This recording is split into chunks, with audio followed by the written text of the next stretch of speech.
ఇందులో విశేషం హైలైట్ ఏంటంటే ఆర్థిక మంత్రి ప్రతి మాటను ఒత్తి ఆ డబ్బు వచ్చినప్పుడు అదేందుకు పెద్ద మహాప్రపంచం విజయంలాగా ఒత్తి చెప్పడం తప్ప కొత్తది ఏమీ లేదు. ఒత్తి పలుకులు పలకడం తప్ప కొత్తగా చెప్పింది ఏమీ లేదు. ఏ ఒక కొత్త సంక్షేమ పథకం కానీ ఏది కూడా లేదు. మహిళల పట్ల కూడా చాలా స్పష్టంగా చెప్పాల్సిన అవసరం ఉండేది. కానీ వాళ్ళు మేము 1,00,000 కోట్లు అన్ని రుణాలు, ఆ రుణాలు వీలేదో ఇస్తున్నట్టుగా అది ఆల్రెడీ ఉన్న స్కీమే, నథింగ్ న్యూ అబౌట్ ఇట్, ఏమి లేదు. వెరసి ఇష్యూ యాజ్ ఏ హోల్. దురదృష్టం ఏంటంటే, చాలా బ్యాడ్ లక్ ఏంటంటే, మేము కూడా ప్రభుత్వం ఏర్పడిన తర్వాత కనీసం ఒక 6 మాసాల సమయం వాళ్ళకి ఇవ్వాలని మేము అనుకున్నాం. నేను కూడా శాసనసభకు పెద్దగా రాలేదు.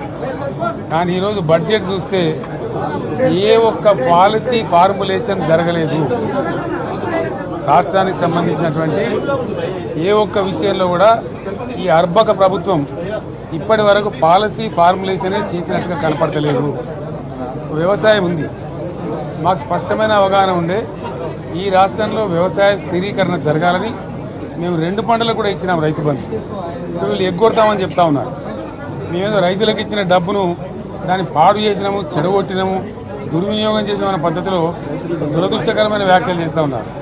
అంటే ఇది పూర్తిగా రైతు శత్రు ప్రభుత్వం అనేది తెలుస్తూ ఉంది. ధాన్యం కొనుగోలు చేయలేదు, విద్యుత్ సరఫరా చేయడం లేదు, నీరు సరఫరా చేయడం లేదు, చాలా ఇబ్బందులు పెడతా ఉన్నారు. ఇంకా రైతు భరోసా, రైతు బంధు గురించి ఇంకా ప్రస్తావనే లేదు. ఎప్పుడు వేస్తారని మా ఎమ్మెల్యేలు అడిస్తే కూడా కనీసం సమాధానం చెప్తలేరు. కాబట్టి రైతులను వంచింది ప్రభుత్వం, వృత్తి కార్మికులను వంచింది. ఒక్క పాలసీ, ఇండస్ట్రియల్ పాలసీ ఏమి లేదు. బట్టి గ్యాస్ ట్రాష్ పంచరంగ ఈస్మాన్ కలర్ లాగా చెప్పడం తప్ప, స్టోరీ టెల్లింగ్ లాగా ఉన్నది తప్ప బడ్జెట్ చెప్పినట్టు లేదు. రాష్ట్రంలో వ్యవసాయ పాలసీ ఏమిటి, పారిశ్రామిక పాలసీ ఏమిటి, ఐటీ పాలసీ ఏమిటి, ఇంకా ఇతర అనేక పాలసీలు, పేద వర్గాలకు సంబంధించిన పాలసీ ఏమిటి అనే దాని మీద ఏ ఒక్క దాని మీద కూడా గ్యాసు ట్రాషే తప్ప, చిల్లర మల్లర ప్లాట్ఫామ్ స్పీచ్ లాగా ఉంది తప్ప అది బడ్జెట్ ప్రసంగం లాగా లేదు. రాజకీయ సభలలో చెప్పినట్టు ఉంది తప్ప ఏ ఒక్క పాలసీని కూడా నిర్దిష్టంగా ఈ పనిని మేము ఎట్లా సాధిస్తాం, మా గోల్స్ ఇవి, మా టార్గెట్స్ ఇవి అనే పద్ధతి కానీ పద్దు కానీ లేదు. ఇది పేదల బడ్జెట్ కాదు, రైతుల బడ్జెట్ కాదు, యువల బడ్జెట్. విశ్లేషణలో మీకు తెలుస్తుంది.